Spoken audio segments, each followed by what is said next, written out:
12ই রবিউল আউয়ালকে কেন্দ্র করে ঈদে মিলাদুন নবী কবে থেকে শুরু হলো? কি মিলাদুন নবী? এবং এটার নাম দেওয়া হয় সকল ঈদের সেরা ঈদ। কি দেয় নাম? আমি এখনো এটার বিরোধিতা করতেছি না। দেখেন কি নাম, এই যে ঈদে মিলাদুন নবীর নাম কি দেয়? আমি জানতে চাই আমার নবী যেই ঈদ করছে ওইটা সেরা না আমরা যেটা করবো সেটা সেরা? আবার বলছি, আমাদের নবী যেই ঈদটা করছে ওইটা সেরা হবে না আমরা যেটা করবো সেটা সেরা হবে? তাহলে আমার নবী ঈদ করছে কয়টা? অথবা আমার নবীর 2 ঈদই সেরা না? এটা বুঝলেও আপনি ঠিক বললেও ঠিক না বললে, আমি তো বলতেছি ওদের কথার বিরোধিতা কিন্তু করতেছি না, আমি খালি প্রশ্ন করতেছি আপনারা যেটাকে সেরা বলবেন এটা সেরা না নবী যেটা করছে সেটা সেরা? এখন তারা বলবে যে না আমরা যে ঈদটা পালন করি এটা সকল ঈদের সেরা ঈদ। আমরা জবাবে ঝগড়া না করে বলবো এইভাবে, আমাদের নবী যেটা পালন করেছেন সেটা সকল ঈদের সেরা ঈদ। ঠিক বললে হবে না। আপনারা যেই জায়গায় দেখবেন লেখা যে ঈদে মিলাদুন নবী সকল ঈদের সেরা ঈদ, নিচে লিখবেন আমার নবী যে ঈদ করছে সেটা সকল ঈদের সেরা ঈদ।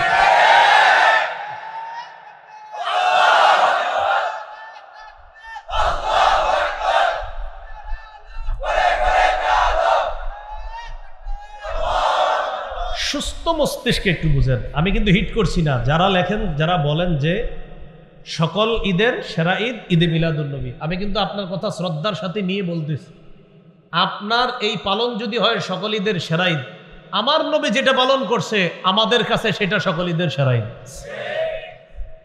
তো এই জন্য হুজুর আপনারা স্টেজে যারা আছেন, এটা কি আমি ভুল বললাম? আমার নবী যেটা করবে এটাই তো সেরা হবে। তো বাস সোজা বিষয়টা তো একটা মানে আপনার সুস্থ মস্তিষ্ক, আপনি মনে হয় 3-4 বছরের বাচ্চা, ওরে 2 বার বুঝাইলেও বুঝবে হ্যাঁ আমার নবী যেটা করছে এটাই তো সেরা। আল্লাহ আমাদেরকে বুঝে শুনে ঠিকের উপর অটল থাকার তৌফিক দান করেন। এবার এটা শুরু হলো কিভাবে একটু বললে মনে থাকবে। বলেন 604 হিজরি ইরাক দেশের মসুল শহরে বাদশাহ আবু সাঈদ মুজাফফর সর্বপ্রথম জনৈক আলেম আবুল খাত্তাব ওমর ইবনে দিহিয়া তার মাধ্যমে সর্বপ্রথম নবীর জন্মকে কেন্দ্র করে ঈদে মিলাদুন নবীর সূচনা করে। যেই কাজটা নবী বিদায় নেওয়ার 604 বছর পর্যন্ত পৃথিবীতে ছিল না মুসলিম হিসাবে, সেই কাজ আমরা নিজেরাও করব না, করতে পারি না। যারা করে তাদেরকে কোনোভাবেই সমর্থন করতে পারি না। বুঝে বুঝে বলছেন তো? এবার আপনাদের মনে থাকবে কয় হিজরি, দেশের নাম, শহরের নাম, মাশাআল্লাহ শহরের নাম, বাদশার নাম আবু সাঈদ। একটু মনে রাখলে হবে, পুরোটা মনে থাকবে না আপনাদের, খালি একটু মনে রাখবেন নাম কি। আর ওই হুজুরের নামটা মনে রাখবেন আবুল খাত্তাব। কি নাম? তার মাধ্যমে সর্বপ্রথম এটা সূচনা করছে। তো আমাদের সরল জবাব, যেই কাজ আমার নবী দুনিয়া থেকে বিদায় নেওয়ার 604 বছর পরে শুরু হয়েছে এটা আমরা করতে পারি না, আমরা করব না, এটার সমর্থন আমরা করতে পারি না।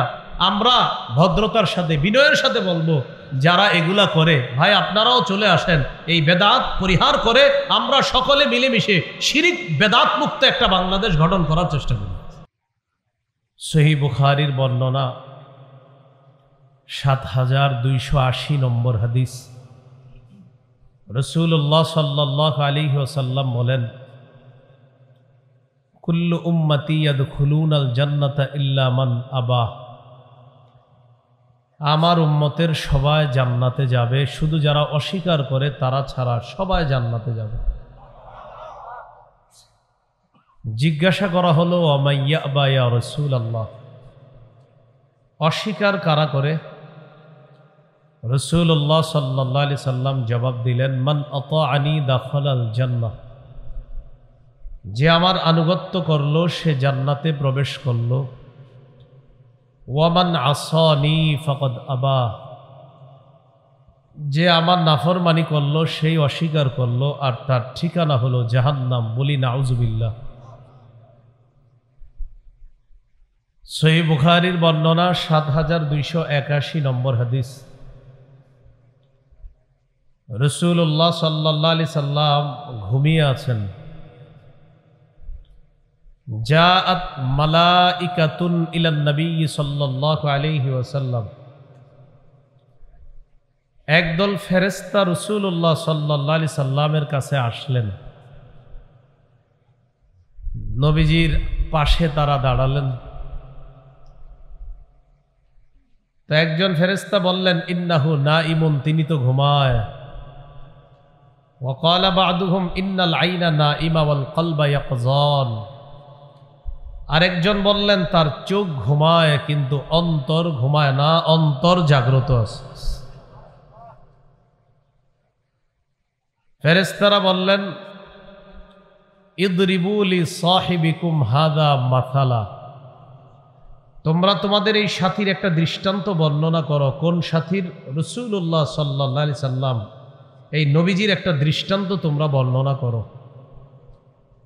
এই কথা বলার পর একজন ফেরেশতা বলে উঠলেন, ইন্নাহু নাইমুন, তিনি তো ঘুমন্ত। ওয়া ক্বালা বা'দুহুম ইন্নাল আইনা নাইমা ওয়াল কলবা ইয়াকযান। আরেক ফেরেশতা বললেন, তার চোখ ঘুমায় কিন্তু তার অন্তর জাগ্রত আছে। বাক্যটা কয়বার হলো? দুইবার। এবার ফেরেশতারা বলতে লাগলেন, মাসালুহু কামাসালি রাজুলিন বানা দারা ওয়া জাআলা ফিহা মা'দুবা ওয়া বা'আসা দা'iয়া ফামান আজাবা আদ-দা'iয়া দাখালা ad-দারা ওয়া আকালা মিনাল মা'দুবা ومن لم يجب الداعي لم يدخل الدار ولم يأكل من المأدبة। ফেরেশতারা বললেন, তার দৃষ্টান্ত এমন এক ব্যক্তি, যে ব্যক্তি একটি ঘর বানিয়েছে, ঘরের মধ্যে একটি দস্তরখান বিছিয়েছে, দস্তরখানের মধ্যে খাবার সাজানো আছে। একজন আহ্বানকারীকে বাইরে পাঠিয়েছে, যাও তুমি আহ্বান করো, মানুষকে দাওয়াত দাও। যারা তোমার আহ্বানে সাড়া দিবে তারা এই ঘরে ঢুকবে আর দস্তরখানের খাবার খাবে। আর যারা তোমার আহ্বানে সাড়া দিবে না, ঘরেও আসতে পারবে না, দস্তরখানের খাবারও খেতে পারবে না। এই কথাগুলা ফেরেশতারা বলার পর এবার ফেরেশতারা বলতে লাগলেন, আউবিলু হালাহু, আমরা যে এতক্ষণ দৃষ্টান্ত বর্ণনা করলাম, এটা তার কাছে ব্যাখ্যা করা দরকার। কার কাছে? নবীজির কাছে সাল্লাল্লাহু আলাইহি সাল্লাম। এক ফেরেশতা বলে উঠলেন, ইন্নাহু নাইম, তিনি তো ঘুমায়। ওয়া ক্বালা বা'দুহুম ইন্নাল আইনা নাইমা ওয়াল কলবা ইয়াকযান। আরেক ফেরেশতা বললেন, তার চোখ ঘুমায়, অন্তর ঘুমায় না, অন্তর জাগ্রত আছে। আমরা যা বলবো তিনি সব শুনবে। আর এই জন্য তো নবীজির এই হাদিস আমরা বলতে পারছি এখানে, কারণ তার অন্তর ছিল জাগ্রত। এবার ফেরেশতারা ব্যাখ্যা দিতে লাগলেন। কিসের ব্যাখ্যা? ঘরের ব্যাখ্যা, দস্তরখানের ব্যাখ্যা। আর ওই যে একজন আহ্বানকারী বাহিরে গিয়ে ডাক দিছে, ভাই কে আছেন, ওই ঘরে আসেন, দস্তরখানে খাবার আছে, যারা আসবেন তারা খেতে পারবেন। এবার ফেরেশতারা ব্যাখ্যা দিতেছে, ফাদ্দারু আল জান্নাহ, ঘর হলো আল্লাহর জান্নাত, দস্তরখানা হলো জান্নাতের নাজ নেয়ামত। ওয়াদ্দাঈ মুহাম্মাদুন সাল্লাল্লাহু আলাইহি ওয়াসাল্লাম, আহ্বানকারী হলেন মুহাম্মদ সাল্লাল্লাহু আলাইহি ওয়াসাল্লাম। তার আহ্বানে আমি আপনি আমরা যারা সাড়া দিব তারা ওই জান্নাত নামক ঘরে প্রবেশ করতে পারবো, আর দস্তরখানের নাজ নেয়ামতে আমরা শরীক হতে পারবো। আল্লাহ আমাকে, আপনাকে, আমাদের সকলকে রাসূলুল্লাহ সাল্লাল্লাহু আলাইহি সাল্লামের আদর্শে আমরা যেন আদর্শবান হয়ে ওই দস্তরখানে একসাথে আমরা সবাই মেহমান হতে পারি। আল্লাহ তৌফিক দান করেন। আর যারা তার ডাকে সাড়া দিবে না, তারা ওই ঘরেও ঢুকবে না, দস্তরখানের খাবার খেতেও পারবে না। ফেরেশতারা শেষে বলে, এটা হলো ওই দৃষ্টান্ত যে তার অনুসরণ করলো আর যে তার নাফরমানি করলো। অর্থাৎ রাসূল সাল্লাল্লাহু আলাইহি সাল্লামের যে অনুসরণ করবে তিনি জান্নাতে যাবে, দস্তরখানের খাবার খাবে। যারা নবীর নাফরমানি করবে জান্নাতেও যেতে পারবে না, দস্তরখানের খাবারও খেতে পারবে না। আল্লাহ আমাদের সকলকে রাসূলুল্লাহ সাল্লাল্লাহু আলাইহি সাল্লামের আনুগত্যশীল উম্মত হওয়ার তৌফিক দান করেন। সহিহ বুখারীর বর্ণনা ৭২৮৩ নম্বর হাদিস। এই হাদিসের মধ্যে আসছে রাসূলুল্লাহ সাল্লাল্লাহু আলাইহি সাল্লাম বলেন, আমার দৃষ্টান্ত আর আমাকে যে হেদায়েত দিয়ে পাঠানো হয়েছে এটার দৃষ্টান্ত হলো ওই ব্যক্তির মতো, যে ব্যক্তি তার এলাকায় গেছে, যাওয়ার পর বললেন, আমি তোমাদের সামনে আন-নাযীরুল উরিয়ান, স্পষ্ট একজন সতর্ককারী। এক ব্যক্তি তার এলাকায় গেছে, জাতির কাছে গেছে, গিয়ে বলতেছে, ও জাতি, আমি তোমাদের সামনে একজন সতর্ককারী। এই কথা বলার পর তিনি বললেন, রাআইতু বিআইনাইয়া আল জাইশা অথবা রাআইতুল জাইশা বিআইনাইয়া, আমি এই দুই চোখ দিয়ে সেনাবাহিনী দেখে আসছি, অচিরেই তারা তোমাদের উপর হামলা চালাতে পারে। ফান্নাজা, তাড়াতাড়ি নিরাপদ জায়গায় তোমরা চলে যাও। ফাআতাহু তাইফাতুম মিনহুম, একদল তার কথাটা ভালোভাবে নিছে, তার ডাকে সাড়া দিয়েছে, তার কথার অনুসরণ করে ঘরের থেকে তারা প্রয়োজনীয় আসবাবপত্র নিয়ে তারা নিরাপদ জায়গায় চলে গিয়েছে। আরেক দল তার কথায় কোনো গুরুত্ব দেয় না, কয় থুর, আন্দাজি কথা। এই দলের উপর সাব্বাহাহুমুল জাইশ, ওই সেনাবাহিনী রাতের বেলা অতর্কিত হামলা চালিয়েছে, তাদেরকে ধ্বংস করে দিয়েছে। বলেন তো, এই দুই দলের মধ্যে কারা লাভবান হলো? যারা তার কথা শুনলো নাকি না শুনে যারা ওই এলাকায় ছিল? কারা? যারা তার কথা শুনেছে। ক্বালা রাসূলুল্লাহ সাল্লাল্লাহু আলাইহি ওয়াসাল্লাম, নবীজি বলেন, এটাই হলো আমার দৃষ্টান্ত, আমি তোমাদেরকে সতর্ক করতেছি, যারা আমার কথা শুনবা নিরাপদ জায়গা তথা জান্নাতের মেহমান হয়ে যাইবা, আর যারা আমার কথা শুনবা না তারা ওই যে যারা কথা শুনে নাই, সেনাবাহিনীর হামলায় তারা শেষ হয়ে গেছে, ঠিক যারা আমার কথা শুনবা না তারাও জাহান্নাম নামক ভয়ঙ্কর জায়গায় যেতে হবে। বলি নাউজুবিল্লাহ। আল্লাহ আমাদেরকে রাসূলুল্লাহ সাল্লাল্লাহু আলাইহি সাল্লামের আদর্শ যেন আমাদের জীবনে বাস্তবায়ন করে আমরা জান্নাতি হতে পারি, আল্লাহ তৌফিক দান করেন। এইগুলো নবী যা বলছেন তা গ্রহণ করব, যা থেকে নিষেধ করছেন তা থেকে আমরা বিরত থাকব, বলি ইনশাআল্লাহ। এখন মন দিয়ে শুনি আমরা। 12টা কথা মন দিয়ে শোনেন। কয়টা? 12টা। 1 নম্বর, ঈদ মানে কি? কি বললাম? ঈদ। 2 নম্বর, ইসলামে ঈদ বলতে কি বোঝায়? 3 নম্বর, মিলাদুন নবী মানে কি?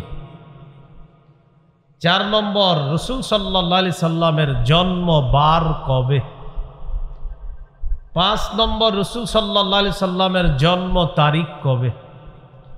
6 নম্বর, পৃথিবীতে ঈদে মিলাদুন নবী কবে থেকে শুরু হইল? 7 নম্বর, মিলাদুন নবী তথা রাসূল সাল্লাল্লাহু আলাইহি সাল্লামের জন্মদিনে কোনো আমল আছে কিনা? 8 নম্বর, জন্মদিনকে কেন্দ্র করে খ্রিস্টানদের রীতিনীতি অনুসরণ করে জন্মদিন পালন করার কি হুকুম? 9 নম্বর, কেউ যদি বলে নবী তো এরকম রেলি বের করতে নিষেধ করেন নাই, এরকম নাচতে তো নবী নিষেধ করেন নাই, এ কথার কি জবাব? 10 নম্বর, কেউ যদি বলে বেদাত মানে যদি নতুন আবিষ্কার হয়, আপনাদের এই ফ্যান, লাইট, মাইক এগুলাও তো বেদাত, নতুন আবিষ্কার, এ কথার কি জবাব?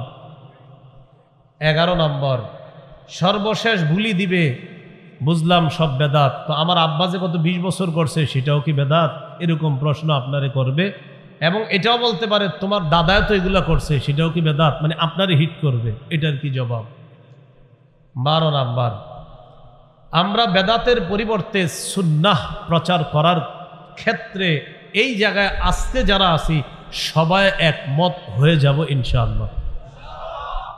এই 12টা শিরোনাম বললাম, এবার আলোচনাটা মন দিয়ে শোনেন, কান একদম অন্যদিকে নেবেন না, পুরাটা মন দিয়ে শোনেন। আজকের এই আলোচনাগুলা অলরেডি শিরোনাম শুনে অনেকের মনে তৈরি হয়ে গেছে, হুজুর মনে হয় আজকে আমগরে কইব, অনেকে ভাবতেছে। বিষয়টা এরকম না ভাইবা, এই চিন্তা আনেন অতীতে যদি আমি ভুল করে থাকি ভুলগুলা থেকে ফিরে আসব। আর অতীতে যদি আমি ভুল না করে থাকি ভবিষ্যতেও ভুল করব না ইনশাআল্লাহ। এই মানসিকতা সবার আসে তো ইনশাআল্লাহ? প্রথম কথা, ঈদ মানে কি? ঈদ মানে আনন্দ প্রকাশ করা, খুশি প্রকাশ করা, আনন্দ উল্লাস উৎসব করা। ঈদ এটা যে কারো উৎসব হতে পারে। এই গেল প্রথম কথা। দ্বিতীয় কথা, ইসলামে ঈদ বলতে কি বোঝায় এটা আমাদের জানা জরুরি। কেন জরুরি? কারণ আমরা মুসলমান, আমাদের ধর্ম ইসলাম, এজন্য ইসলামের ঈদ জানাটা আমাদের জন্য জরুরি। কিভাবে বাংলাটা বললাম দেখেন তো, যে ইসলামে ঈদ বলতে কি বোঝায়। এখন আপনাকে কেউ প্রশ্ন করবে ইসলামের ঈদ তোমার কি দরকার? জবাব হবে, যেহেতু আমি মুসলমান, আমার ধর্মের নাম ইসলাম, তাই ইসলামের ঈদটাই আমার জানা দরকার। এ ব্যাপারে 3টি হাদিস পেশ করি। আবু দাউদের বর্ণনা 1134 নম্বর হাদিস। হাদিসের বর্ণনাকারী আনাস ইবনু মালিক রাদিয়াল্লাহু তাআলা তিনি বলেন, কাদিমা রাসূলুল্লাহ সাল্লাল্লাহু আলাইহি ওয়াসাল্লাম আল মদিনা ওয়া লাহুম ইয়াওমান ইয়ালআবুনা ফীহিমা। রাসূলুল্লাহ সাল্লাল্লাহু আলাইহি সাল্লাম মদিনায় আসলেন। আসার পর দেখে মদিনার বাসী 2 দিন খেলাধুলা করে, নির্দিষ্ট 2 দিনে খেলাধুলা করে। فقال رسول الله صلى الله عليه وسلم ما هذان اليومان। রাসূলুল্লাহ সাল্লাল্লাহু আলাইহি সাল্লাম প্রশ্ন করলেন, আচ্ছা এই 2 দিনে যে তোমরা খেলাধুলা করো, এই 2 দিন কি, খেলো কেন? قالوا كنا نلعب فيهما في الجاهلية। তারা জবাব দিল, আমরা জাহিলি যুগে খেলাধুলা করতাম, তাই এখনো খেলাধুলা করি, উৎসব করি এই 2 দিনে, অভ্যাসটা এখনো ছাড়তে পারি নাই। فقال رسول الله صلى الله عليه وسلم إن الله قد أبدلكم بهما خيرا منهما يوم الأضحى ويوم الفطر। রাসূলুল্লাহ সাল্লাল্লাহু আলাইহি সাল্লাম বললেন, আজকে থেকে অতীতের ওই 2 দিনে যে খেলতা এগুলা বাদ, এই জাতীয় খেলাধুলার দিনকে আর উৎসবের দিন মনে করবা না। ওই 2 দিনের পরিবর্তে ঈদুল আজহা এবং ঈদুল ফিতর নামে রমজানের পরে এবং জিলহজের 10 তারিখে অতি উত্তম 2টি ঈদ আল্লাহ তোমাদেরকে দান করছেন। তাহলে ইসলামের ঈদ কয়টা? সবাই বলেন, ইসলামের ঈদ কয়টা? ইসলামের ঈদ কয়টা? 3টা বর্ণনা বলার কথা, এগুলো 1 নম্বর বর্ণনা। বর্ণনা নাম্বার 2, সহিহ বুখারীর বর্ণনা 963 নম্বর হাদিস। এই হাদিসের বর্ণনাকারী আব্দুল্লাহ ইবনে ওমর রাদিয়াল্লাহু তাআলা আনহুমা, ইসলামের 2য় খলিফা ওমর ইবনুল খাত্তাব রাদিয়াল্লাহু তাআলা আনহুর সন্তান আব্দুল্লাহ ইবনে ওমর রাদিয়াল্লাহু তাআলা আনহুমা। তিনি রাসূল সাল্লাল্লাহু আলাইহি সাল্লামের এমন একজন সাহাবী, একদম নবীজির সুন্নতকে পুঙ্খানুপুঙ্খানুভাবে যথাসাধ্য তিনি পালন করতে চেষ্টা করতেন। যেই সাহাবী, তার নাম আব্দুল্লাহ ইবনে ওমর রাদিয়াল্লাহু তাআলা। তিনি বলেন, কানা রাসূলুল্লাহ সাল্লাল্লাহু আলাইহি ওয়াসাল্লাম ওয়া আবু বকরিন ওয়া উমরু ইউসাল্লুনাল ঈদাইনি ক্বাবলাল খুতবাহ। রাসূলুল্লাহ সাল্লাল্লাহু আলাইহি সাল্লাম, আবু বকর এবং ওমর তারা খুতবার আগে 2 ঈদের নামাজ আদায় করতেন। আমরাও ঈদের নামাজ খুতবার আগেই পড়ি। নবীজি খুতবার আগে কয় ঈদের নামাজ পড়তেন? এইভাবে সবাই বলেন, কয় ঈদের? আবু বকর কয় ঈদের নামাজ পড়তেন? ওমর ফারুক কয় ঈদের নামাজ পড়তেন? তাহলে মুসলমানদের ঈদ কয়টা? এবার আরেকটা বর্ণনা, 3 নম্বর বর্ণনা, আবু দাউদের 1148 নম্বর হাদিস। এই হাদিসের বর্ণনাকারী জাবের ইবনু সামুরা রাদিয়াল্লাহু তাআলা তিনি বলেন, সাল্লাইতু মা'আন নবী সাল্লাল্লাহু আলাইহি ওয়াসাল্লাম غير مرة ولا مرتين العيدين بغير أذان ولا إقامة।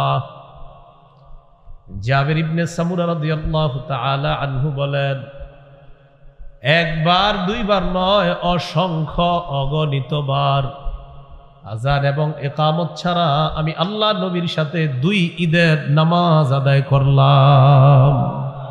কয় ঈদের নামাজ? আমরা কি ঈদে আযান ইকামত দেই? আরে ঈদের নামাজে কি আযান ইকামত আছে না? তো জাবির ইবনে সামুরা রাদিয়াল্লাহু তাআলা আনহু বলেন, একবার নয়, দুইবার নয়, অসংখ্য অগণিতবার আমি নবীজি সাল্লাল্লাহু আলাইহি সাল্লামের সাথে 2 ঈদের সালাত আদায় করেছি। আল্লাহ আমাদের সকলকে কথাগুলা বোঝার তৌফিক দান করেন। এবার আলোচনাটা সবাই বুঝে থাকলে বলেন, ইসলামের ঈদ কয়টা? 2টা। এগুলো আজকের দ্বিতীয় শিরোনাম। আলোচনার 3 নাম্বার শিরোনাম মিলাদুন নবী। কি বলেন তো? মিলাদুন নবী। মিলাদ অর্থ জন্ম, আন নবী মানে মুহাম্মদ সাল্লাল্লাহু আলাইহি সাল্লাম এখানে উদ্দেশ্য। তাহলে মিলাদুন নবী অর্থ হবে মুহাম্মদ সাল্লাল্লাহু আলাইহি সাল্লামের জন্ম। আমাদের সমাজে যদি বলা হয় কোনো মানুষকে, ভাই মিলাদ বুঝো, তখন তার মাথায় এসে যায় কি জানেন? ঘরে একজনকে নিয়ে যাবে, নিয়ে যাওয়ার পর তিনি কিছু করবে, এরপর একটা দোয়া করবে, এটারে অনেক মানুষ মিলাদ মনে করে। এখন থেকে কোনো আলেমকে যদি কেউ বলে, হুজুর আমার ঘরে একটু চলেন, মিলাদ আছে, আপনি বলবেন কার জন্ম হবে ঘরে? কি বলবেন? আগে বলেন মিলাদ অর্থ কি? সবাই বলেন তো। আমার ঘরে মিলাদ আছে মানে কি? নাতি নাতনি কেউ হবে, আসেন। আর যদি আপনারা কেউ বলে যে আমার ঘরে মিলাদ আছে মানে জন্ম আছে, হয়তো ওনার স্ত্রী সন্তান সম্ভব, বা ওনার কেউ নাতি নাতনি দুনিয়াতে আসবে, মিলাদ অর্থ কি সেটা বলেন। তাহলে আমার ঘরে মিলাদ আছে মানে ইনশাল্লাহ কিছুক্ষণ পরে দুনিয়াতে কেউ আসবে না। আপনি এটা তো সহজ বিষয়, এটা যে বলবে ওনাকে আপনি তিরস্কার না করে বলবেন। যদি বলে ঘরে মিলাদ আছে চলেন, বলবেন কার জন্ম হবে? তো উনি বলবে এটা কি বললেন আপনি? জন্ম হবে মানে? তো বলবে মিলাদ অর্থ তো জন্ম। তাহলে আমাকে আপনারা সবাই একটু আমারে বলেন, বলেন মিলাদ মানে, আমারে জিজ্ঞাসা করেন মিলাদ মানে কি, আমারে জিজ্ঞাসা করেন। জন্ম। তাহলে আপনাদেরকে জিজ্ঞাসা করি মিলাদ মানে কি? এবার আমারে জিজ্ঞাসা করেন মিলাদ মানেন? জিজ্ঞাসা করেন। জন্ম অর্থে মিলাদ মানে। তাহলে এবার আপনাদেরকে জিজ্ঞাসা করি মিলাদ মানেন? হ্যাঁ পুরাটা বলেন। হ্যাঁ আবার মিলাদ মানেন? পুরাটা বলেন। জন্ম অর্থে মিলাদ মানি। মিলাদ মানেন? হ্যাঁ এই না হয় ধোঁকাবাজরা আমাদেরকে নবীজির বিরুদ্ধবাদী বানাইতে চায়। নবীজির জন্ম অস্বীকার করলে তো কাফের, তার তো ইমানই থাকবে না। তাহলে আমাদেরকে যদি কেউ প্রশ্ন করে এখন থেকে আপনাদেরকে যে ভাই মিলাদ মানেন, আমরা উত্তর দিব জন্ম অর্থে আমরা মিলাদ মানি। বলবে বুঝিয়ে বলেন, তখন আরেকটু বুঝাইয়া বলবো মুহাম্মদ সাল্লাল্লাহু আলাইহি সাল্লামের জন্ম মানি যদি হয় মিলাদ, মিলাদ অর্থ যদি হয় নবীজির জন্ম, এটা আমি মানি, আমরা মানি, সকল মুসলমান মানতেই হবে। না মানলে তার ঈমান থাকবে না। তাহলে এবারে সুন্দর মতো যে আওয়াজটা দিচ্ছেন এইভাবে বলবেন জন্ম অর্থে মিলাদ মানি। আমি আপনাদেরকে মনে করেন 3 দিন পরে দেখা হয়েছে নান্দাইল, তাই জিজ্ঞাসা করলাম ভাই মিলাদ মানেন? এই তো মাশাআল্লাহ। এখন থেকে এইভাবে বাংলা বাড়ায় বলবেন, তাহলে আর ধোঁকাবাজির কোনো সম্ভাবনা থাকবে না। তো মিলাদুন নবী মুহাম্মদ সাল্লাল্লাহু আলাইহি সাল্লামের জন্ম। 4 নম্বর আলোচনা, নবীজি সাল্লাল্লাহু আলাইহি সাল্লামের জন্ম বার কবে, মানে কি বারে তিনি জন্মগ্রহণ করেছেন। হাদিসের একটা কিতাব আছে নাম মুসনাদে আহমদ। এই কিতাবের 4 নম্বর খণ্ড 172 নম্বর পৃষ্ঠা। ওয়ালিদা রাসূলুল্লাহ সাল্লাল্লাহু আলাইহি ওয়াসাল্লাম ইয়াউমাল ইসনাইন। রাসূলুল্লাহ সাল্লাল্লাহু আলাইহি সাল্লাম সোমবারে জন্মগ্রহণ করেছেন। তাহলে নবীজির জন্ম কিবারে? 5 নম্বর আলোচনা, নবীজির জন্ম তারিখ কবে, এটা একটু মন দিয়ে শোনেন, এটা বুঝার আছে। এই ব্যাপারে অনেকগুলা মতভেদ আছে, অনেকগুলা মত আছে।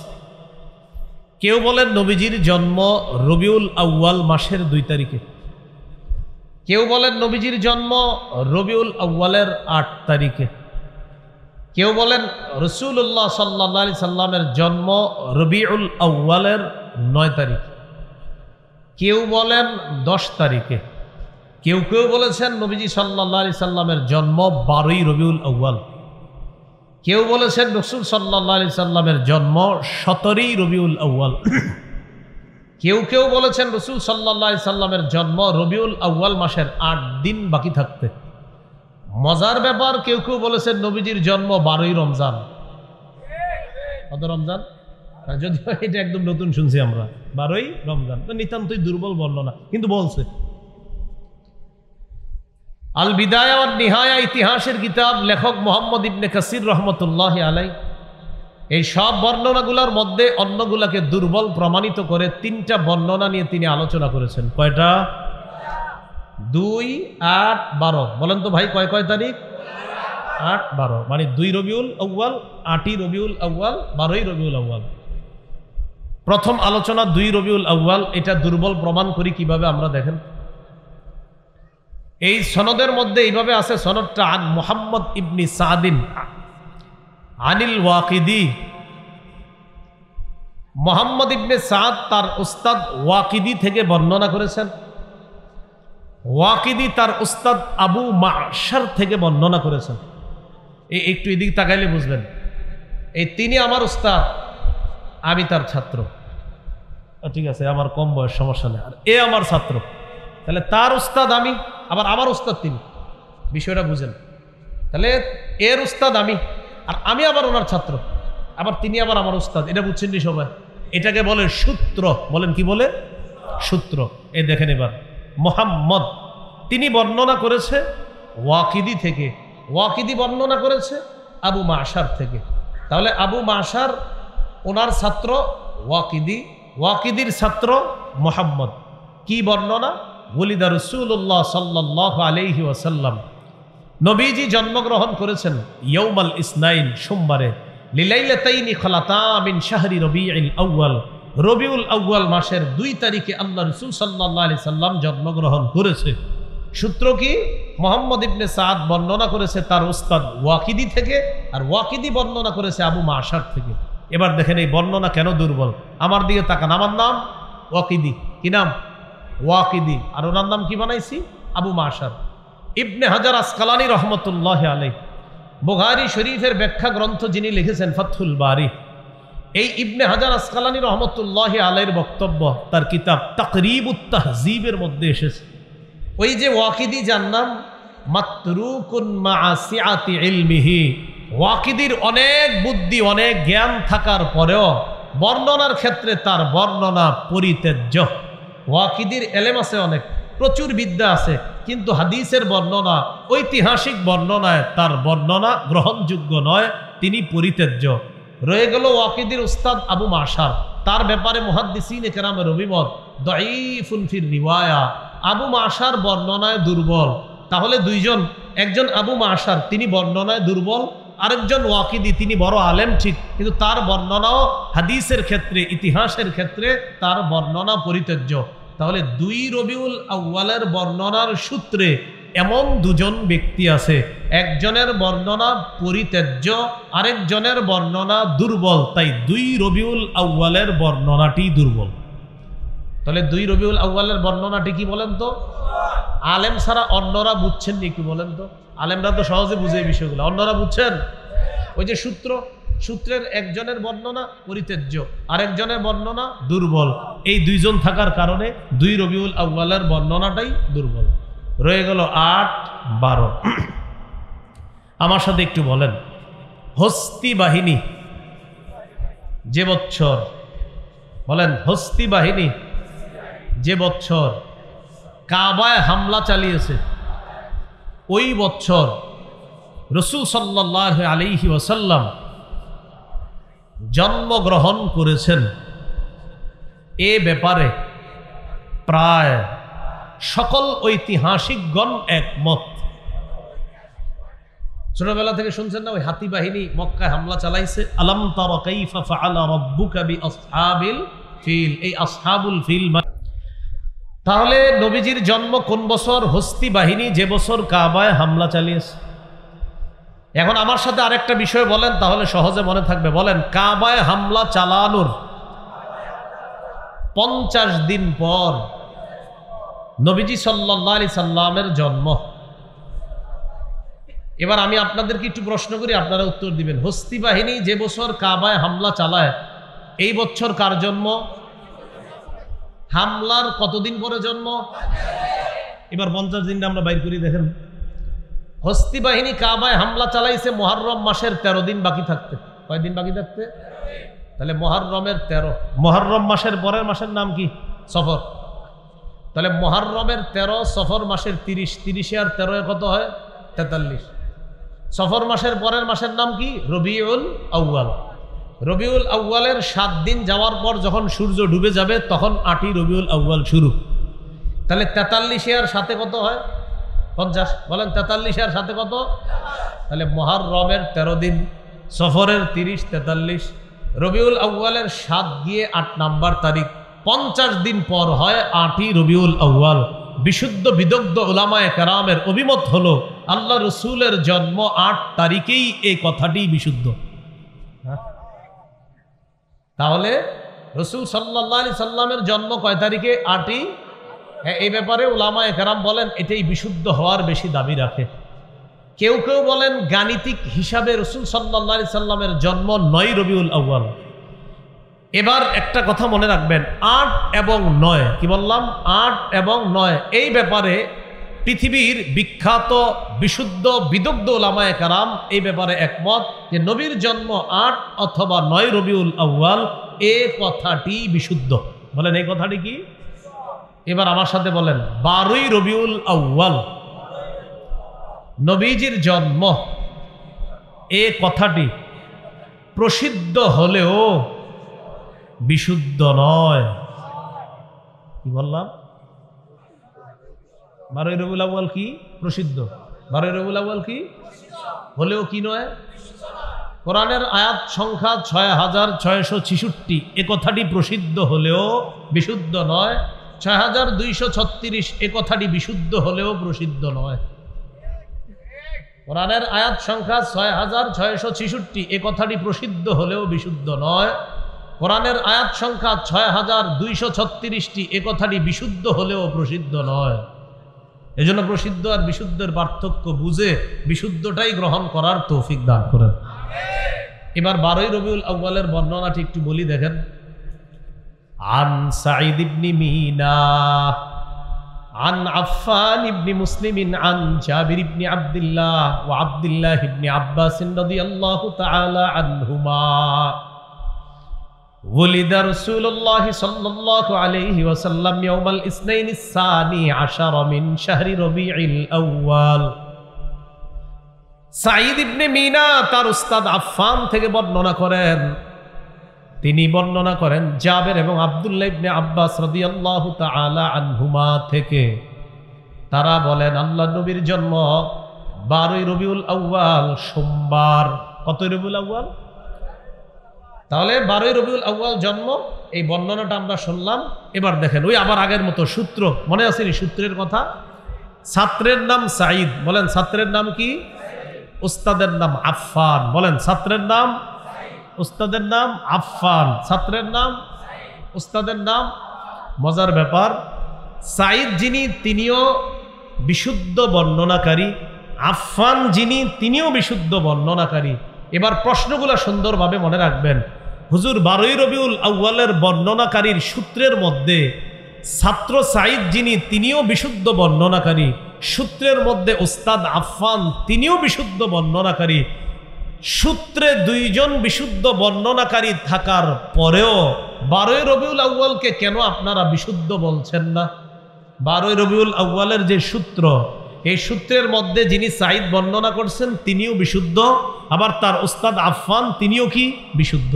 তাহলে প্রশ্ন এসে যায়, 12ই রবিউল আউয়ালের সূত্রের মধ্যে যিনি বর্ণনা করেছেন সাঈদ, তিনি যদি বিশুদ্ধ হন, তার উস্তাদ আফফান তিনিও যদি বিশুদ্ধ হয়, তো 12ই রবিউল আউয়াল বিশুদ্ধ নয় কেন? এতটুকু বুঝছেননি সবাই? মানে আমরা এই 3 জন বর্ণনা করতেছি, সবাই ভালো মানুষ, তো ভালো মানুষ হলে বর্ণনা ভালো হবে না কেন? এটা হলো কথা। এবার আপনাদেরকে আমি বলি, বললেই বুঝতে পারবেন। দেখেন, ছাত্রের নাম সাঈদ, উস্তাদের নাম আফফান। বলেন ছাত্রের নাম, উস্তাদের নাম। ছাত্র বিশুদ্ধ কিনা? জি। উস্তাদও বিশুদ্ধ কিনা?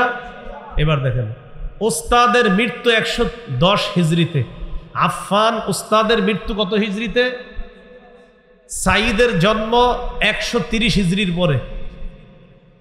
আবার বলছি, উস্তাদের মৃত্যু 110 হিজরিতে, উস্তাদের ছাত্র সাঈদের জন্ম 130 হিজরির পরে। কি বুঝছেন? মন দিয়ে আবার শুনেন, ওস্তাদ উনিও বিশুদ্ধ, ওনার জন্ম ওনার মৃত্যু 110 হিজরিতে। ছাত্র যাকে বলা হচ্ছে সাইদ তিনিও বিশুদ্ধ, তার জন্ম 130 হিজরির পরে। আর মানে তারা ছাত্র, উস্তাদ না। এই তো মাশাআল্লাহ, তারা কি না? কারণ উস্তাদের মৃত্যুর প্রায় 20 বছর পরে ছাত্রের জন্ম, তো তারা ছাত্র উস্তাদ কিভাবে হয়?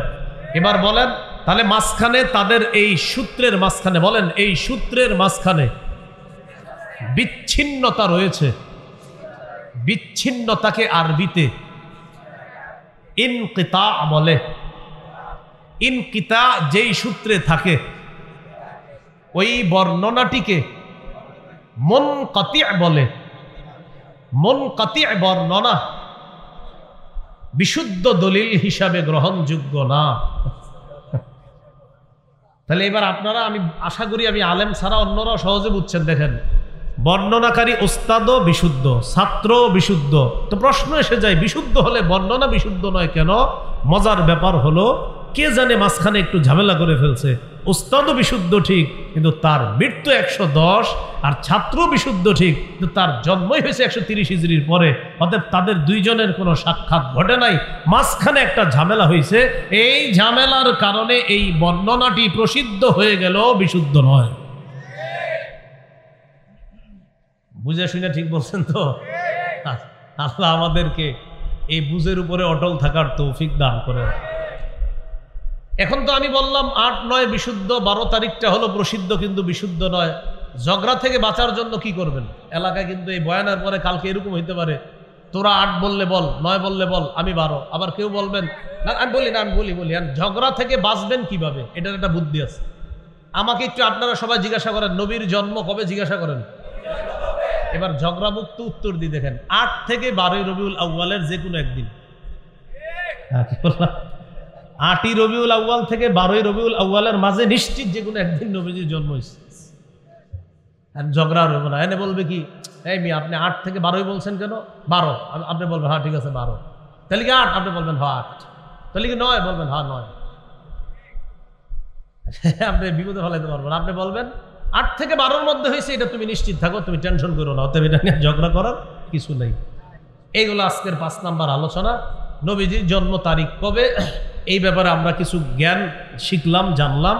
এরপরে আমরা সুন্দর একটা ঝগড়ামুক্ত সমাধান জানলাম যে 8 থেকে 12 রবিউল আউয়ালের মাঝে নিশ্চিত একদিন আল্লাহ রাসূল সাল্লাল্লাহু আলাইহি সাল্লাম জন্মগ্রহণ করেছে, সেদিন তিনি দুনিয়াতে এসেছে। এটা আমরা ঝগড়ামুক্ত থাকবো ইনশাআল্লাহ।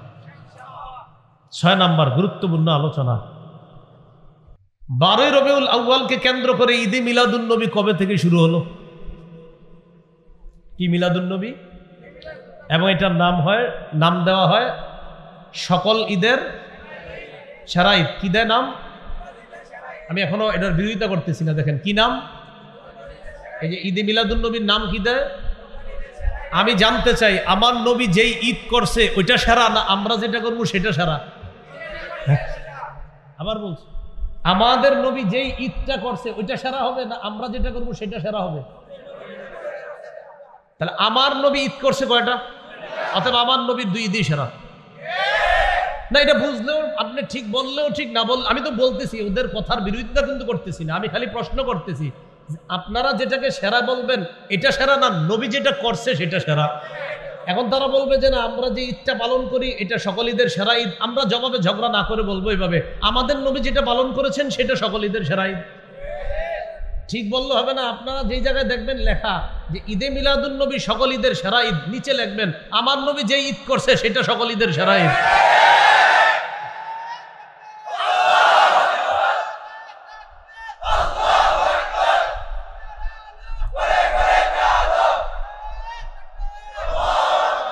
সুস্থ মস্তিষ্কে একটু বুঝেন, আমি কিন্তু হিট করছি না। যারা লেখেন, যারা বলেন যে সকল ঈদের সেরা ঈদ ঈদে মিলাদুন নবী, আমি কিন্তু আপনার কথা শ্রদ্ধার সাথে নিয়ে বলতেছি। আপনার এই পালন যদি হয় সকল ঈদের সেরা ঈদ, আমার নবী যেটা পালন করছে আমাদের কাছে সেটা সকল ঈদের সেরা ঈদ। তো এই জন্য হুজুর আপনারা স্টেজে যারা আছেন, এটা কি আমি ভুল বললাম? আমার নবী যেটা করবে এটাই তো সেরা হবে। তো বাস সোজা বিষয়টা তো একটা, মানে আপনার সুস্থ মস্তিষ্ক। আপনি মনে হয় 3-4 বছরের বাচ্চা, ওরে 2 বার বুঝাইলেও বুঝবে, হ্যাঁ আমার নবী যেটা করছে এটাই তো সেরা। আল্লাহ আমাদেরকে বুঝে শুনে এই ঠিকের উপর অটল থাকার তৌফিক দান করেন। এবার এটা শুরু হলো কিভাবে একটু বললে মনে থাকবে। বলেন 604 হিজরি ইরাক দেশের মসুল শহরে বাদশাহ আবু সাঈদ মুজাফফর সর্বপ্রথম জনৈক আলেম আবুল খাত্তাব ওমর ইবনে দিহিয়া তার মাধ্যমে সর্বপ্রথম নবীর জন্মকে কেন্দ্র করে ঈদে মিলাদুন নবীর সূচনা করে যেই কাজটা নবী বিদায় নেওয়ার 604 বছর পর্যন্ত পৃথিবীতে ছিল না মুসলিম হিসাবে, সেই কাজ আমরা নিজেরাও করব না, করতে পারি না। যারা করে তাদেরকে কোনোভাবেই সমর্থন করতে পারি না। বুঝে বুঝে বলছেন তো? এবার আপনাদের মনে থাকবে কয় হিজরি, দেশের নাম, শহরের নাম, মাশাআল্লাহ, শহরের নাম, বাদশার নাম আবু সাঈদ। একটু মনে রাখলে হবে, পুরোটা মনে থাকবে না আপনাদের, খালি একটু মনে রাখবেন নাম কি, আর ওই হুজুরের নামটা মনে রাখবেন আবুল খাত্তাব। কি নাম? তার মাধ্যমে সর্বপ্রথম এটা সূচনা করছে। তো আমাদের সরল জবাব, যেই কাজ আমার নবী দুনিয়া থেকে বিদায় নেওয়ার 604 বছর পরে শুরু হয়েছে, এটা আমরা করতে পারি না, আমরা করব না, এটার সমর্থন আমরা করতে পারি না। আমরা ভদ্রতার সাথে বিনয়ের সাথে বলবো, যারা এগুলা করে ভাই আপনারাও চলে আসেন, এই বেদাত পরিহার করে আমরা সকলে মিলেমিশে শিরিক বেদাত মুক্ত একটা বাংলাদেশ গঠন করার চেষ্টা করি। আল্লাহ তৌফিক দান করুন। কি মুক্ত বাংলাদেশ? হ্যাঁ, আবার বলে কি মুক্ত? শিরিক বেদাত মুক্ত। আল্লাহ তৌফিক দান করেন। এবার আবুল খাত্তাব যে হুজুরের নাম বললাম, ওনার ব্যাপারে একটু শোনেন। ইবনে হাজার আসকালানী রহমতুল্লাহি আলাইহি তার ব্যাপারে বলেন, কাসীরুল ওয়াকিআতি ফিল আইম্মাতি ওয়া ফিস সালাফি মিনাল উলামা, খাবিসুল লিসান শাদীদুল কিবরি মুতাহাবিনা। এই আবুল খাত্তাব নামক হুজুর, যার মাধ্যমে এটা শুরু হইল আর কি, এই লোকটা কেমন ছিল? এই লোকটা ছিল প্রচন্ড দাম্ভিক টাইপের। পূর্ববর্তী উলামায়ে কেরামের সারাক্ষণ সমালোচনা করত, বুজুর্গ আলেমদের সমালোচনা করত। তার মুখের ভাষা ছিল খুব খারাপ। বর্তমান যুগে অনেক ভাইয়েরা আমাদের সাথে যখন দলিলে না পারে, তখন সর্বশেষ মুখের গালিকে অস্ত্র হিসাবে ব্যবহার করে। কিন্তু জানেন, আমি মাঝে মাঝে চিন্তা করি তারা গালি দেয় কেন? এই চিন্তাটা আগে থাকলে এখন আমার নাই। কারণ এই বেদাতের আবিষ্কারক যেই গুরুজি ছিলেন, তার মুখের ভাষা ছিল খারাপ, তাই উত্তরাধিকার সূত্রে তাদের মুখের ভাষাও হয় খারাপ। এটা কিন্তু আপনি এটা বুঝার বিষয় আর কি, বিষয়টা যে আসলে মুখের ভাষা খারাপ কেন। আমি টেনশন করছি যে ভাষাটা খারাপ হয় কেন। আহমদ শফি রহমতুল্লাহ আলের নাম নিয়া, জুনায়েদ বাবুনগরী রহমতুল্লাহ আলের নাম সহ বড় বড় আলেমদের নাম নিয়ে ইচ্ছা মতো গালি দেয়। তো আমি টেনশনে পড়ে গেলাম, আচ্ছা গালির রহস্যটা কি?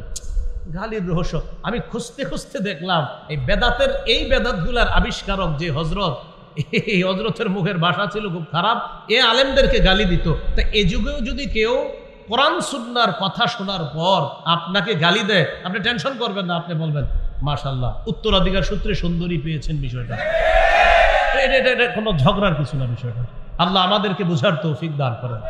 এই জন্য সাবধান, দলিলে না পারলে কাউরে গালি দিয়েন না। হ্যাঁ, এগুলো 6 নম্বর। 7 নম্বর কথা, মিলাদুন নবী বা নবীজি সাল্লাল্লাহু আলাইহি সাল্লামের জন্মদিনকে কেন্দ্র করে নবীজি কোনো আমল করতেন কিনা, যদি করে থাকেন তাহলে আমরাও সে আমল করব। বলেন ইনশাআল্লাহ। সহিহ মুসলিমের বর্ণনা 1162 নম্বর হাদিস, সুইলা রাসূলুল্লাহ সাল্লাল্লাহু আলাইহি সাল্লাম আন সাওমিদ দাহরি। রাসূলুল্লাহ সাল্লাল্লাহু আলাইহি সাল্লামকে সারা বছর রোজা রাখা সম্পর্কে জিজ্ঞাসা করা হলো। নবীজি জবাব দিলেন, লা সামা ওয়ালা আফতারা, আও ক্বালা মা সামা ওয়া মা আফতারা। যে ব্যক্তি সারা বছর রোজা রাখে, সে রোজা রাখেও নাই, রোজা ছাড়েও নাই। কি বললেন? সে রোজা রাখেও নাই, ছাড়েও নাই। এর মানে এই রোজার প্রতি নবীজি উৎসাহ দেন নাই, যে সারা বছর যে রোজা রাখা, এটার প্রতি কি দেন নাই? উৎসাহ দেন নাই। সুইলা আন সাওমি ইয়াউমাইনি ওয়া ইফতারি ইয়াউমিন। প্রশ্ন করা হলো, হুজুর কেউ যদি 2 দিন রোজা রাখে আর 1 দিন রোজা না রাখে, এর মানে মাসে 20টা রোজা আর 10 দিন গ্যাপ, 2 দিন রোজা 1 দিন গ্যাপ, 2 দিন রোজা 1 দিন গ্যাপ, তো মাসে রোজা হয় কয়টা? 20টা।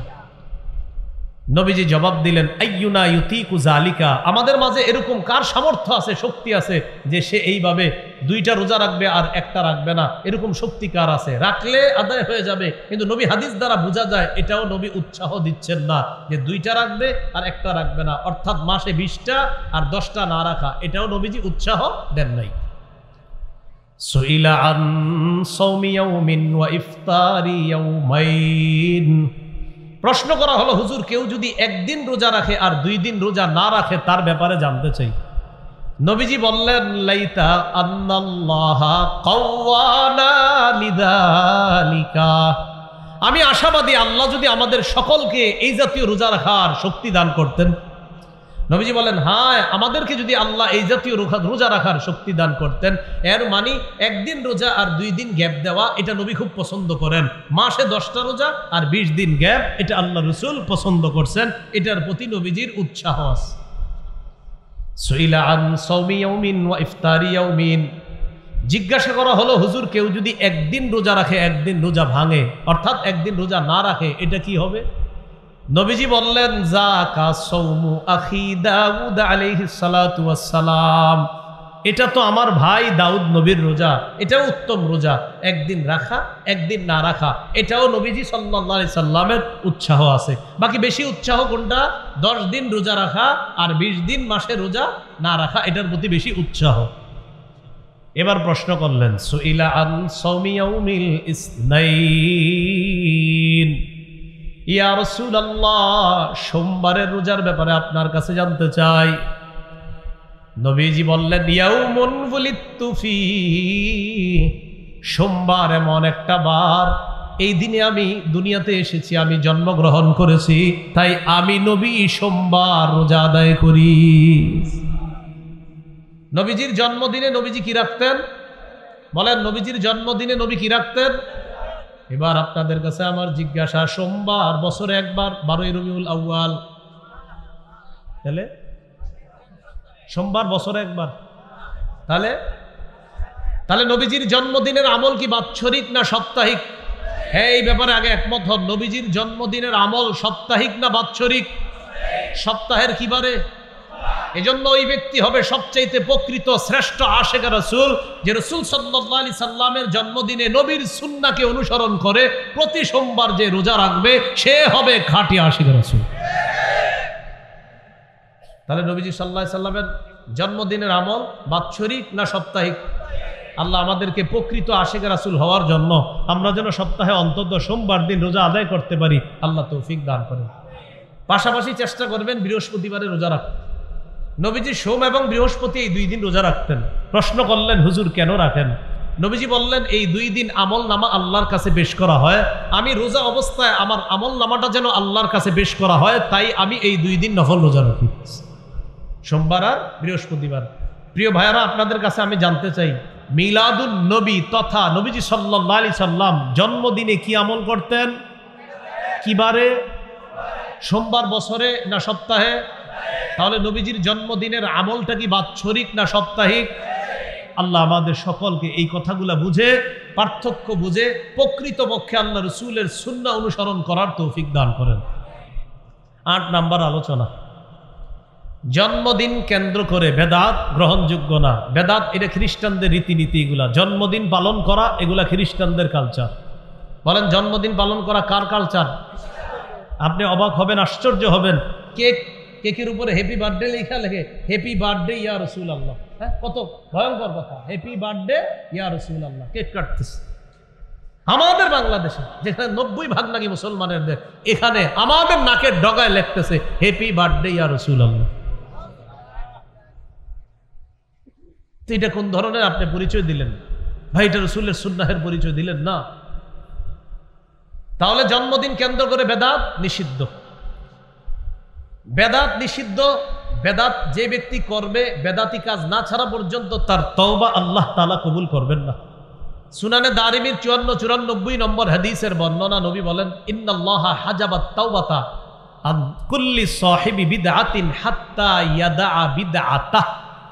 বেদাতি ব্যক্তি তার বেদাত নামক কর্মকাণ্ড না ছাড়া পর্যন্ত তার তওবা আল্লাহ তাআলা কবুল করেন না। আমরা বেদাত করব না, যাতে করে এমন না হয় যে আমাদের তওবার মুখ বন্ধ হয়ে যায়, এমনটা যেন না হয়। কারণ বেদাতি ব্যক্তির বেদাত না ছাড়া পর্যন্ত তার তওবা আল্লাহ তাআলা কবুল করেন না। সহিহ বুখারীর 3172 নম্বর হাদিস, রাসূলুল্লাহ সাল্লাল্লাহু আলাইহি সাল্লাম বলেন, মান আহদাসা হাদাসান আও আওয়া মুহদিসা, যে ব্যক্তি নিজে বেদাত করে অথবা কোনো বেদাতিকে আশ্রয় দেয়। একজন বেদাতিকে মঞ্চাই না বসায় দিয়ে বলে, হযরত আপনি যত বেদাত আছে সাপ্লাই দেন, সমস্যা নাই, আমরা আছি চারদিকে। এখন এই বেদাতি সাহেব যখন বেদাত সাপ্লাই দিবে, আমি কিন্তু বলি নাই, কে বলছি? এখন অনেকে বলবে কি এটা আমারে বলছে, তো আপনি বেদাতগিরি করলে আপনারই তো বলছি। আরে এই যে আমি বললাম বেদাতিকে বসায়, আমি কি বলছি কারে? তো বলতে পারে হে হে মনে আমারে বলছে, তো আপনি বেদাতগিরি করলে তো আপনারই। কথা হলো যে বেদাত করবে, অনেক মানুষ আছে নিজে নিজে নিজের উপরে নিয়ে নেয়, চাইষ্টলিকে খোঁজেন, বলবে এটা আমাদেরকে বলছে। জি ভাইয়া, আপনি বেদাত করলে আপনারই বলছে। মানুষ আছে না, মানে হেসে অপরাধ করে, এটা পরে নিজে নিজে বল। কালকে সকালে অনেকে বলবে আপনাদেরকে, হ্যাঁ এটা আমারে বলছে, আপনি বলবেন তুমি বেদাত করো। এখন যদি বলে হ্যাঁ, ছেড়ে দাও ছেড়ে দাও। যদি বলে না, তো তোমার ওয়াজ লাগলো কেন এত, এইভাবে বলবেন। আপনি জিজ্ঞাসা করবেন, কালকে আইসা অনেকে বলবে আপনাকে, হুজুর এই কথাটা বলছে, আপনি বলবেন হুজুর বেদাত নিয়ে আলোচনা করছে, আর তুমি বেদাত গিরি করো কিনা হ্যাঁ বা না বলো। যদি বলো হ্যাঁ, ওয়াজ তোমার পুরাটা জরুরি দরকার, রেকর্ডিং আছে, এটা শুনে নিও তুমি। আর যদি বলো না, তুমি টেনশন করো না, অনেক বেদাতি আছে, এদের জন্য ওয়াজটা করছে হুজুর। রাসূলুল্লাহ সাল্লাল্লাহু আলাইহি সাল্লাম বলেন, যে ব্যক্তি নিজে বেদাত করে অথবা কোনো বেদাতিকে আশ্রয় দেয়, ফালাইহি লানাতুল্লাহ, তার উপর আল্লাহর অভিশাপ, আল মালাইকা, ফেরেশতাদের অভিশাপ, ওয়ান্নাসি আজমাইন, সকল মানুষের অভিশাপ। এই অভিশপ্ত কাজ নবীর জন্মদিনকে কেন্দ্র করে আমরা করতে পারি না, করব না। ভবিষ্যতেও যারা করে তাদের ব্যাপারে আমরা উলামায়ে কেরামের পক্ষ থেকে প্রয়োজনে রাষ্ট্রের প্রধান যারা আছে তাদের কাছে আবদার জানাবো যে মুসলমান এই দেশে 90 ভাগের বেশি, এই দেশে মুসলমানরা বসবাস করে, এখানে আল্লাহ রসুলের ইজ্জতকে কেন্দ্র করে কোনো বেদাতি বেদাতগিরি করবে, এটা আমরা এদেশে মুসলমানরা থাকতে ভবিষ্যতে আমরা অন্তত বেদাত আর শিরিক করতে দিব না। বেদাত শিরিক কেন হবে? নাম দেয় মুসলমান, আবার বেদাত শিরিক করবে, এটা কেন মুসলমান? এই জন্য মনে রাখবেন, কোনো আল্লাহর ওলির বিরুদ্ধে আমাদের অবস্থান না, কোনো ওলির কবরের বিরুদ্ধে আমাদের অবস্থান না, কিন্তু কবর কেন্দ্র করে যারা শিরিক করবে, বেদাত করবে, তাদের বিরুদ্ধে আমাদের অবস্থান। আমরা কিন্তু ওলিদের বিরুদ্ধে না। আর আপনি এক অলির কবরের সামনে গিয়ে আপনি নাচতেছেন, গাইতেছেন, নারীদেরকে নিয়ে গাঁজা টাজা খাইতেছেন, এটা তো আপনি করতে পারেন না। আমাদের অবস্থান ক্লিয়ার, আমরা আল্লাহর ওলিদের বিরুদ্ধে না, আমরা ওই কাজের বিরোধী। কেউ যদি কোনো ওলির কবরকে, মাজারকে কেন্দ্র করে শিরিক করে, বেদাত করে, এই শিরিক বেদাতের বিরুদ্ধে আগেও ছিলাম, এখনো আছি। কিয়ামত পর্যন্ত যতদিন আমরা, আমাদের প্রজন্ম বেঁচে থাকবে, বেদাত আর শিরিকের বিরুদ্ধে আমাদের অবস্থান থাকবে। এ কথার মাথা রাখবেন। তাহলে এই জায়গাটা একটু পার্থক্য করেন। আমরা কি ওলিদের কবরের বিরুদ্ধে? আমরা কি ওলিদের বিরুদ্ধে? হ্যাঁ, ওলিদের কবর কেন্দ্র করে যদি শিরিক হয় আমরা, ওলিদের কবর কেন্দ্র করে যদি বেদাত হয় আমরা, তাহলে বেদাতের বিরুদ্ধে, শিরিকের বিরুদ্ধে। 9 নম্বর, অনেকে বলে কি জানেন, এতদিন পরে হিসাব, এতদিন পরে আমরা তো এটা বলতে আছি, আমার এই বয়ান তো অতীতে অনেক হয়েছে। আর বলবে কি যে নবী তো নিষেধ করে নাই এরকম নাচতে গাইতে, নবী তো নিষেধ করে নাই, এরকম বলবে। এটার জবাব সহিহ বুখারীর 2697 নম্বর হাদিসে রাসূল সাল্লাল্লাহু আলাইহি সাল্লাম বলেন, মান আহদাসা ফি আমরিনা হাযা মা লাইসা ফিহি ফাহুয়া রাদ্দুন। আমাদের শরীয়তের মধ্যে ইবাদতের নামে সওয়াবের আশায় কেউ যদি নতুন কিছু অনুপ্রবেশ ঘটায়, সওয়াবের আশায় যদি নতুন কোনো বেদাত চালু করে, এটা প্রত্যাখ্যান করা হবে, এটা পরিত্যাজ্য, এটা গ্রহণ করা হবে না। অতএব এই কথা বলার কোনো সুযোগ নাই যে নবী তো নিষেধ করেন নাই। আমরা জবাব দিব, নবী পূর্ণাঙ্গ শরীয়ত রেখে গিয়েছে, ওই শরীয়তের মধ্যে তোমার এই বেদাতটা নাই, তাই তোমার এই বেদাত আমরাও করি না, তোমারেও করতে আমরা দিতে একমত না। কি শিখলাম আমরা 9 নম্বর প্রশ্নে? নবী তো নিষেধ করেন নাই। উত্তর, নবী পূর্ণাঙ্গ দিন রেখে গিয়েছে, ওই পূর্ণাঙ্গ দিনের মধ্যে এই নতুন আবিষ্কারটা নাই, তাই আমরা এটা নিতে পারি না। 10 নম্বর প্রশ্ন, বেদাত মানে যদি নতুন আবিষ্কার হয়, এই ফ্যান লাইট এগুলো তো নতুন আবিষ্কার, তাহলে এগুলো কেন চালান? এটা আপনারা, এগুলো কিন্তু মানুষ জানতো না, এদেরকে শিখাইছে এগুলো। এটার জবাব কি? আমি আপনাদেরকে কিছুক্ষণের জন্য প্রশ্ন করি, মনে করেন এই ফ্যান বন্ধ, এই লাইট বন্ধ, সব বন্ধ, এই মাদ্রাসার বিদ্যুৎ সব বন্ধ, আজকের মসজিদের ফ্যানগুলা বিদ্যুৎগুলা আগামী 100 বছর বন্ধ থাকবে, কারা কারা আর নামাজ পড়বেন না? এরকম আছেন কেউ? হ্যাঁ আছেন এরকম কেউ? তাহলে ফ্যান যদি আগামী 100 বছর নাও চলে, বিদ্যুৎ যদি কোনোদিনও এদেশে না থাকে, এদেশে যদি হারিকেনও না থাকে, এদেশে যদি বাতি জ্বালানোর মতো কিছু না থাকে, মুসলমান তার রবের ইবাদত করবে। কি বুঝাইতে চাইলাম? বিদ্যুৎ ফ্যান লাইট না থাকলেও মুসলমান শরীয়ত পালন করবে, এটা থাকলেও আলহামদুলিল্লাহ ভালো ঠান্ডা লাগে, এটা না থাকলেও শরীয়ত পালন করবে, এটা থাকলেও শরীয়ত পালন করবে। এই নতুন আবিষ্কারের সাথে শরীয়তের সম্পর্ক নাই। শরীয়তের মধ্যে হলো ইবাদতের নামে নতুন আবিষ্কার, সেটা বেদাত। লাইট ফ্যান নতুন আবিষ্কার হওয়া সত্ত্বেও এটা না থাকলেও শরীয়ত পালন করব আমরা, থাকলেও শরীয়ত পালন করব। তাহলে বলেন তো, ইবাদত নামক নতুন আবিষ্কার যদি হয়, এটার সম্পর্ক হবে কোথায়? শরীয়তের সাথে, যে না এটা শরীয়ত গ্রহণ করে না। আর ফ্যান লাইট নতুন আবিষ্কার, এটার সম্পর্ক কি শরীয়তের সাথে? এটা না থাকলে কি আমরা শরীয়ত পালন করব না? অতএব এই প্রশ্ন অবান্তর, এই প্রশ্ন করা যাবে না। কেউ যদি আপনার প্রশ্ন করে, আর যদি আপনি আপনার ঘরে বসা থাকেন, সাথে সাথে ফ্যানটা বন্ধ করে দেবেন, লাইটটাও বন্ধ করবেন, বন্ধ করে অন্ধকারে বলবেন, কি আসো তুমি? তো যদি বলে হ্যাঁ, তো কি অবস্থা, বলো কি বলবা? না না হাইছেন না, পরে উনি বলবে ফ্যান লাইটও তো নতুন আবিষ্কার। আপনি বলবেন ফ্যানও বন্ধ, লাইটও বন্ধ, কথা তো চলতেছে, আপনি বলো কি বলবো? এরপরে বলবে তো এইগুলা, এরপরে একটু পরে নামাজের সময় হবে, আপনি বলবেন অজু করো, অজু করে দুজন একদম ওই জায়গায় নামাজ পড়বেন। বলবেন মনে করেন আজকে কারেন্ট নাই, নামাজ পড়বেন, প্রয়োজনে বাহিরে গিয়ে নামাজ পড়বেন। নামাজ পড়ার পরে বলবেন কি ফ্যান লাইট ছাড়া তো নামাজ পড়লাম। এর মানে ফ্যান লাইট না থাকলেও তোমারও কোনো ক্ষতি হয় নাই, আমারও ক্ষতি হয় নাই, আল্লাহর ইবাদত ঠিকই পালন করছি। কিন্তু ভাইয়া, ইবাদতের নামে নতুন কোনো কিছু যদি করো, এটা বেদাত। আর এই বেদাতগিরি করলে আবু দাউদের বর্ণনা 4607 4608 নম্বর হাদিস অনুযায়ী রাসূল সাল্লাল্লাহু আলাইহি সাল্লাম বলেছেন তার ঠিকানা হবে জাহান্নাম। চলো আমিও জাহান্নাম থেকে বাঁচার চেষ্টা করি, তুমিও জাহান্নাম থেকে বাঁচার চেষ্টা করো। আল্লাহ তৌফিক দান করেন।